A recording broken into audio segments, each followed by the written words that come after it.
Hello and welcome to this episode of Authentic Achievements, where it's my absolute delight to be joined by the fabulous Andrea Demichelis.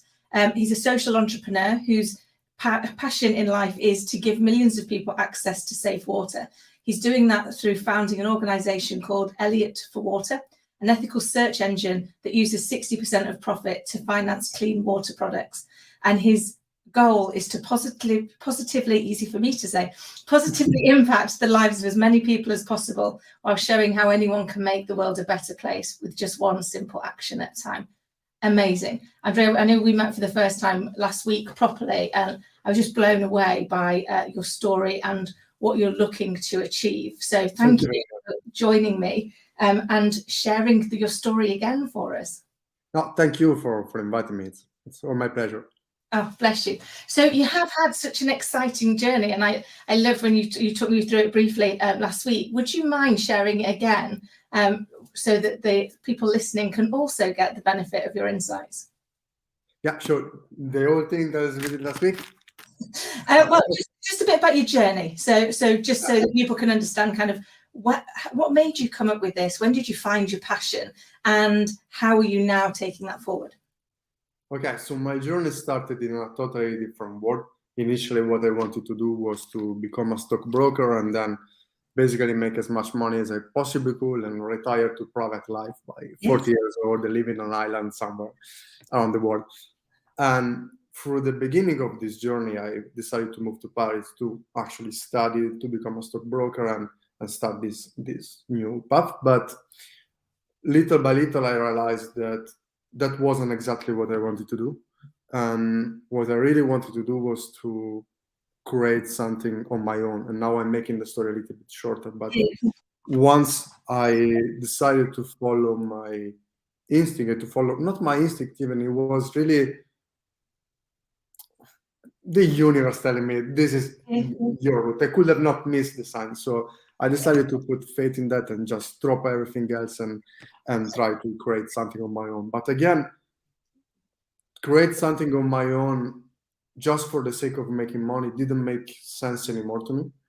I understood that what I really wanted to do was to create something that could just make me successful and make me rich on the economic side, but I also wanted it to have an impact in the world. I want this company, whatever it is that I would have done, I envision it like a company that 100 years from now, when I won't be there anymore, the company will still be there, having an impact in the world and or helping other people out. So I really wanted to create something that could do both at the same time. And because again, just getting rich for the sake of doing it, it didn't make much sense to me at all anymore. Helping alone, you can't do that either, because you can only be helped so much if you're not able to sustain yourself. So I decided to put all the things together, and I created Elliot For Water. And the reason why I decided to go for water is because water is realistically the single most impactful element that we have in the world. Without that, pretty simple, there's no life. And on top of that, when we go into the actual villages or into the real life, what happens is that when you give a village access to water, then not only kids and women, they save all the time that they are now spending to go collect water, which means that women can go to work or take care of the families, and kids can go to school and have an education. But at the same time, they can use water to create agriculture, to plant, to raise, to grow food. An example is the project that we did in Guinea-Bissau with a charity called Operation Well Found. And what this charity did with the villages was extremely smart. First of all, they work with the people to create the park. They don't just go there, dig a well, and they leave. It's a long-lasting project of education, of collaboration with them. And together with them, after the well was built, they basically connected all parts of the village to water, and they had them create a market garden. Yeah. They taught them how to use the water in a way that could grow the food over there. So now this village is growing its own food, and whatever it is that they're not consuming, they are selling it to other villages, which means that they are making money. And now the money is used to buy new clothes, to pay the fees for the school for the kids. And basically from one simple thing, it created this compounding effect, this ripple effect that is helping everyone, and it just gets bigger and bigger and bigger because it never stops. Once you get the ball rolling, then it's all benefits and it's all going forward alone. I love that, because you're not just giving them water, which is vital in of itself. So I mean, even if you were just doing that, that's vital.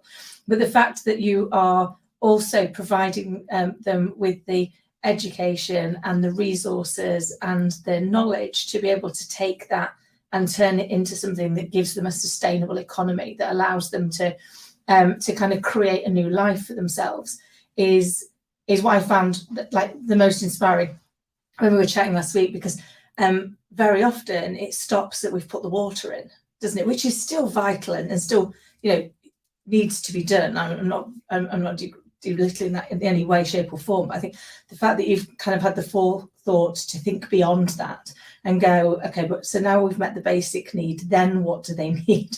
What to thrive and not just to survive. So making that change, just to add one quick thing, because it's clear.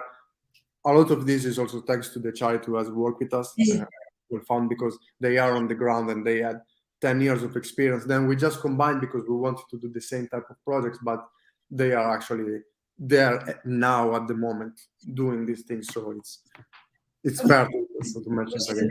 Amazing though that you're doing it in collaboration, because for those charities that they rely on collaboration to enable them to meet more people. And you said it before, if you haven't got enough money to sustain yourself, you can't help that many more people because you need the help yourself. The same is so true for charities, isn't it? If they can't find ways to collaborate with people or to find different ways to innovate or to find more money, they are restricted in the impact that they can have in the world. So I think that it's so crucial that we find those. So in your journey, as you've already shared, you had an initial path. Yeah. So you knew what you wanted to be, and you got that in your head. How difficult was it to take the leap of faith and trust your instincts that you should change direction? You want the real story? Yeah. Yeah. The real story was that during the period where I was trying to understand which direction I should have taken, it was the same period where my mother started teaching about how the universe works and all this kind of stuff. And she gave me this book. She gave me The Alchemist, which is basically the primary school for anyone trying to do this type of journey. But that's where you start. You start with The Alchemist. Yeah. At the beginning of the book, they show how whoever wants to go and follow their journey, usually at the beginning they are helped, and there are signs that you can see, especially if you ask of which direction to take. And I really didn't know what to do. When I was doing finance classes, I was getting into like Gordon Gekko mode, completely Wall Street thing, and then I was changing classes and I was again switching my mind. So I said, you know what, let's give this a try. And I took myself out of the equation and I just asked in general, said, show me what I have to do and I'll just follow through.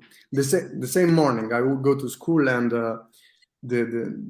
there was a class called about leadership, if I'm not wrong, and the teacher started talking about this study that went out that was showing how different people, based on their biology and the way they think, or like even physical stuff, they tend to go, they are more how do you say it, they will perform better in certain aspects of life, for example. And at some point he started talking about the people like me. It was completely out of nowhere. He was saying about people with low blood pressure, and for whatever reason that period the doctor told me that I had low blood pressure, so I started paying attention, and he made a description of the character of this type of people. It was like point by point, it was how I am.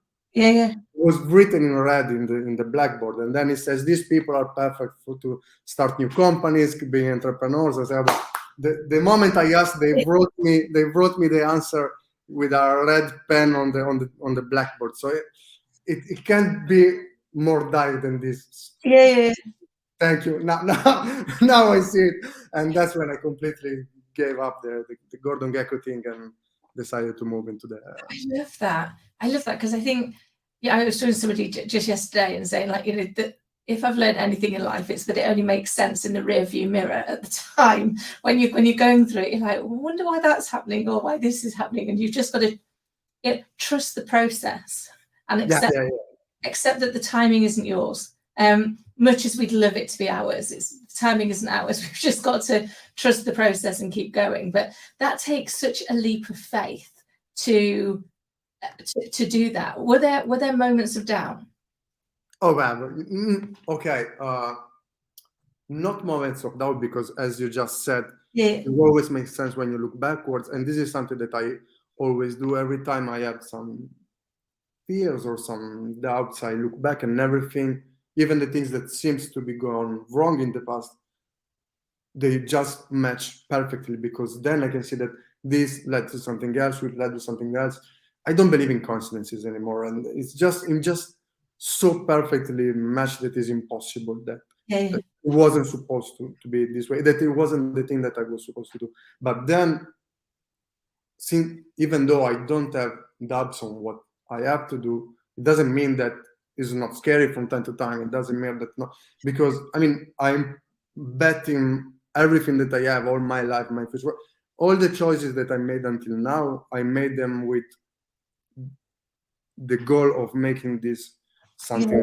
So I worked in bars, I did barman, I did all the things that I had technically nothing to do with, because I decided that this is what I wanted to do. So taking the classical path would have taken away some of the energy that I could have put in my company. And obviously sometimes it's scary, because what if it doesn't work? Well, yeah, but what if it does? And even if it doesn't work, the journey that you go through, the things that you learn, the way you grow as a person, it's still worth it anyways. And at some point, it doesn't even matter if you make it or not make it. The important is how you go through it and the journey that you go on. And obviously, when you start, you have to accept that you may or may not succeed, but it's the way you approach it that matters, and the way you live the whole life that is what's important, I believe. So yes, it's scary, yes it is, but screw it, that's what we do. So we do it. I love that, because I can't remember whose quote it is, but it's always struck a chord with me, which is, it's not the destination that's important, it's the journey, because it's the journey that is where you get the growth. And I think, and if life's taught me anything, it's that everything in it is either a lesson, a blessing, or both. So when I'm in those moments where I don't feel blessed, I look for the lesson, because that's where the blessing usually is. Yeah. You learn something, you gain a new skill, or you gain a way not to do something, all of which gets you closer to what it is you want to do. You need at that moment. Sometimes you need things that you don't even know, but someone or something knows that you need them. So that's why you go through certain things, so that you can learn and you can go to the next step. And as long as you don't learn, it's going to keep on coming back and coming back and coming back. Yeah, and I've definitely learned that one. It's like, Kim, you're not learning the lesson. So it keeps coming back. Come on, I'll give it you again. It's like, no, make it stop now. I've learned. But you do have to, I think you have to go through the pain to grow through it. So you can't just leave it to one side. You've actually got to look at it and go, why, what am I being taught here? What am I supposed to learn? What's my takeaway? Because if I don't get the takeaway, it will come back and give it to me again. Because as my nan said, what's meant for you doesn't pass you by, and that goes for lessons as much as blessings. Exactly. And it's funny that you mentioned it, because I was thinking about it a few weeks ago. Actually, I was thinking about it all the time this past few months. The things, for as funny as it sounds, the things that I'm most grateful of are those periods where have been the hardest and the most difficult ones. And when we were there, it's like super obviously sad, and then it's difficult and all that. But now, seeing who I am trying to become, and who I'm becoming little by little, how I'm evolving, I could have never done it without those. So, I mean, sometimes I even ask, okay, give me some more, because I need to step up again. So no, it's so true, isn't it? Because you Yeah, I often think when times have been tough, and I've had a friend of mine who said to us, "I can't decide if you're incredibly strong or incredibly stupid." And I was like, probably both. Yeah, in equal measures, I'm probably in there. I said, but I guess whenever anything's got too tough for me, I've looked at what's the one thing I can do, and I've clung to that like the life raft in the messy sea of my brain till the next thing comes along that I can understand. And just doing something, no matter how small it is, allows you to kind of get through to get to the learning, doesn't it? But you've got to keep doing that. You put that one foot or one toe, keep going, because you never know where that's going to take you. So you've already done so much and had so many interesting things that have happened. What would you say is the thing that you're proudest of so far? Yeah, I'm gonna repeat myself, but I believe that is the journey it's on, and how I see things right now compared to how I was seeing things before. Like, for example, before I was always more into the maybe blaming something else, or it's this fault or that fault. Now I see everything. I see the external world as a reflection of the internal one. So everything that happens, it's simply a reflection of what I have inside. So I decide how I react to things. And even if someone bumps into me in the street, the first thing that now I think is, okay, why that person bumped into me? But not like why someone like what was I thinking when it bumped into me? What was I present? Was I thinking something else? Was I thinking, worrying about the future, or was it some? So now everything is a training. Everything is a workout, because whatever happens is, okay, why, or what was I doing, or what was I thinking, and helps me to go back to the present thing, to the present moment. And then obviously is the fact that we have been able to do our first water project in Guinea-Bissau, that it's helping a few hundred people there, and changing the life with the thing. So if anything, even if this is something that I've been thinking as well, like if worst thing was, and this thing doesn't work and I'm not successful and whatever it is, I grew in ways that I could have not done if I didn't decide to take this journey. And this is something that you can never replace, and you can always reuse in new things. And around 500 people, they got their life changed forever. And that's not something that you can put a price on. And if the price was 4 or 5 years of not making $100,000 per year, but be it, and it's not going to be that much anyways. But yeah, so be it.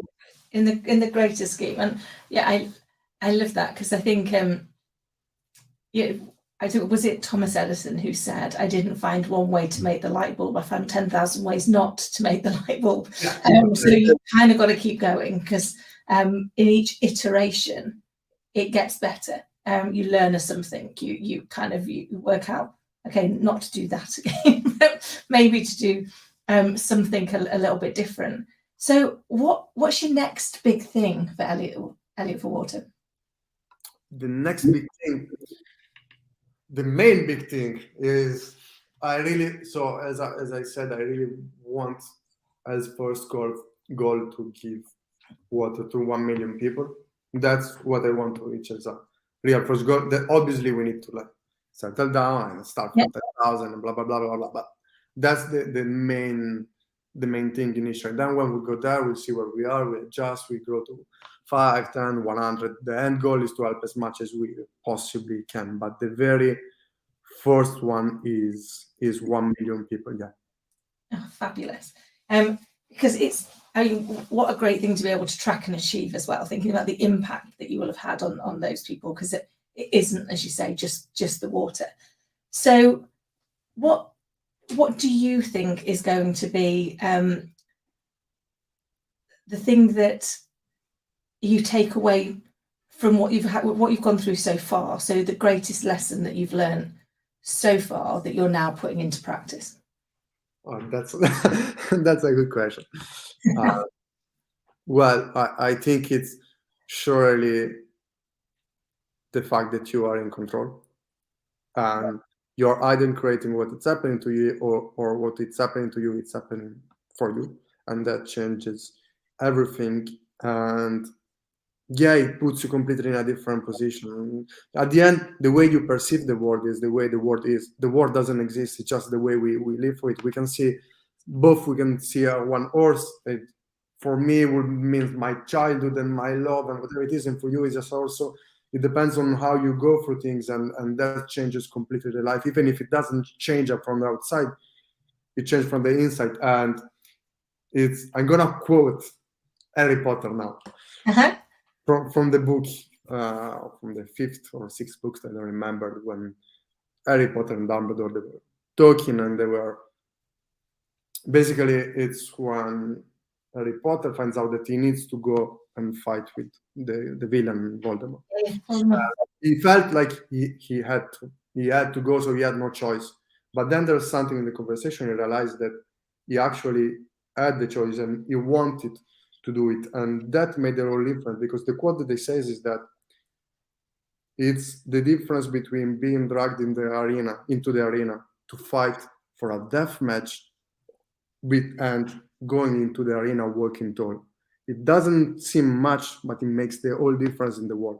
And that's completely true. The way you go through things, the way you decide to live, that's what is going to make the difference, for regardless of what happens in life. I love that. It is so true, isn't it? Our perception is our reality. And that's why, if you asked two people to describe the same room, they'll describe it slightly differently, because we filter out the stuff that's not of interest to us. So even though it's there, neither one of you is lying. You just don't see it. It doesn't come to your forefront because it's not interesting or important. And that's why I love as well that you're kind of living your life with a curious mind, because by nature, we are quick to move to judgment. And that's because our brains were designed clearly back when we were cave people, and we needed to make judgments pretty quick to work out if we were going to be eaten or not. So our brains still go there. And I try and do something similar, which is in every moment try and be curious. Why do I think that? Why do they think that? Why do I think the other? Just so it kind of opens up your thinking to be really present to what's going on. Because I think often we all run away with ourselves, don't we? And we think we're being present, and actually we're not. We've either gone back to our past and we're hankering on to something that hurt us, or we're fearful of something that, or hopefully things out that never exist and never will exist. And yeah, and you kind of like, actually, the only point that we've got is right now, because the past no longer needs us and the present isn't promised. The future isn't promised. The present. So you've kind of got to stay in it, and it's easy to say and hard to do often. It's okay for whoever is listening and watching now. I make it sound as easy as eating the bread. It's not easy. I'm just talking about the concepts here. From putting actually on the everyday is two different things. But you have to try it, and you have to start it and to do it. And if I can add one thing to what you just said, which is probably where it's helping me the most, and when it can be the most helpful, the asking why thing is ask why when you are getting angry. When you are getting angry, when you are getting frustrated on something, ask yourself why then. That can give you a lot of answers that you didn't know before. I love that. It's so true. I'm trying that at the moment with my little girl. So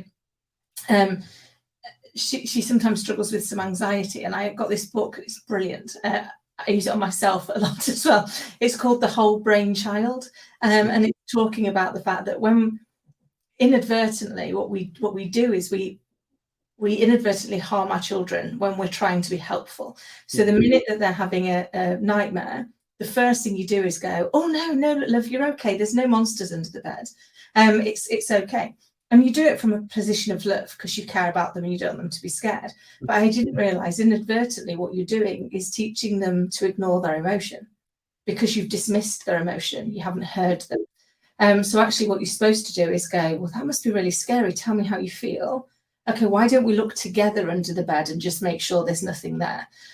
So we'll make sure there's nothing there. There is nothing there, but it must have been scary. But are you comfortable now that there isn't anything? Because then what you're doing is validating their emotion and solving the problem for them. And I was like, makes total sense, because we didn't we don't do that. I wasn't doing it. I was going to Scott, no, it's okay. Mum, he'll give you a cuddle. It's all good. But it makes such a sense. But actually what we're doing is teaching them that their emotions probably aren't to be trusted. And actually what we want to do is stay connected to them, because children, when they're really young, they do say what they see. I mean, sometimes in the worst way possible. We're like, please don't say that now. I'll talk to you outside about it. But we teach them to change the way that they operate. And then we spend all of our lives trying to unlearn that. Yeah, exactly. So that we can learn to go back the other way. And it just struck me in what you were saying. It's a similar sort of thing, isn't it? You're having to be very conscious about making those choices and being kind to yourself when you get it wrong and you have wandered off into the future and you're like, it's okay. You know, I'm a human being. I'm going to do that occasionally, but at least I'm doing it consciously. I've recognized it, and then I can get myself back on track. I think the word that you just said is one of the key words, like consciously doing. As long as you're conscious of what you decide, then you can do whatever you want. Because otherwise, you are just a slave of your own mind, which is just a tool. It's not. We are not our mind. Our mind is, as you said before, is designed to just think. We are not, and every single thought that we have, it doesn't say anything more than us than the way my beard grow on my face. So the moment that you choose consciously, then again you go back to being in control, because whatever happens, you decided that you wanted to do it, and you can take. You're going to accept the reward and the price, because every action has a reward and has a price. And once we are doing it consciously, then we accept both, and we are free. We are free to do whatever we want. If there's not something that we don't want to do, and we know that it's going to cost us a job or whatever it is, or even just a friend, or I don't know what, we chose to do it, and we are ready to pay for the price because we did it consciously. And because we knew that on the other side there was a reward that for us was better than the other. Whereas when we just do it like this, we go through life without even knowing what we're doing, then any decision, it just puts you in this strange position of... Well, you end up feeling like a victim to life, don't you? I saw somebody just yesterday, actually. I said, I live my entire life with asking myself the question, what's the worst that can happen and can I live with it? And if the answer is yes, it's worth the risk. I said, because you've worked through what's the worst that could happen. Like, you know, and what I explained to him is, I remember the first time I had to sack somebody, and I went through in my head, you know, what's going to happen? Well, they could kill me, but I don't think they're going to do that. It's not that good a job. You know, it's going to offend them that much. They might punch me in the face. Well, that would be painful and it'd be a bit embarrassing, but I'd live. And then, you know, on the other side, was it the right thing to do? Yes. Did the person, you know, had what they'd done created greater risk for everybody else in the business? Yes, it had. So it was the right thing to do, and I could live with the consequence of if it went horribly wrong. And I guess in that moment, it's just my way of helping me manage that piece that's going, you made the choice. And I made lots of really bad choices over the years, but I made them. And I will acknowledge those and say, yeah, I made a bad choice. I made a bad choice that was the best choice I could make from what I could see at the time. But hindsight's a beautiful thing. We'll have 20/20 vision with it. And I hadn't foreseen that this would happen. And for that, I will acknowledge it. I will apologize for it. I'll own it and I'll fix it. Because I think that's all we can do, isn't it? Is to kind of keep iterating and keep moving forward. Yeah, 100%. I love it. I could literally talk to you, but I'm conscious we're getting to time. So how can, obviously we'll have all of your details in the show notes, but how can people get in touch and get involved with what you're doing? Well, on Instagram and Twitter, it's Andrea _ E4W with the 4 as a number. And then obviously go on ElliotForWater.com, sign up to the newsletter, use the search engine. And now we are rebuilding it a little bit, so sign up to the newsletter and we'll get back to you as soon as we are building the 2.0 version that is going to be even better. But you'll see it in a short time, and just stay in touch. Follow Elliot For Water on the social medias. share the word, share this amazing podcast, please. I know, absolutely. I have loved every minute of it. We will make sure, obviously, in the notes below, that we've got all of the details for you to be able to connect with Andrea. I'm looking forward to staying connected as well and having our next conversation. But if I could ask you to leave us with one last piece of advice, what would it be? Oh, one advice.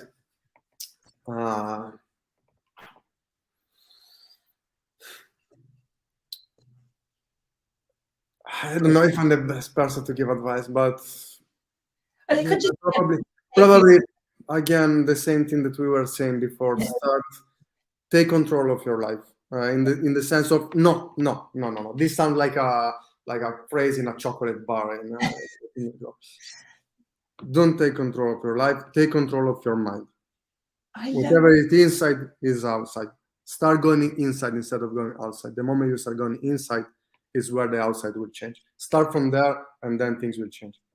Amazing. I love that. Andrea, it's been an absolute joy. Thank you so much for joining us, and I look forward to next time. Until then, take care. Thank you very much.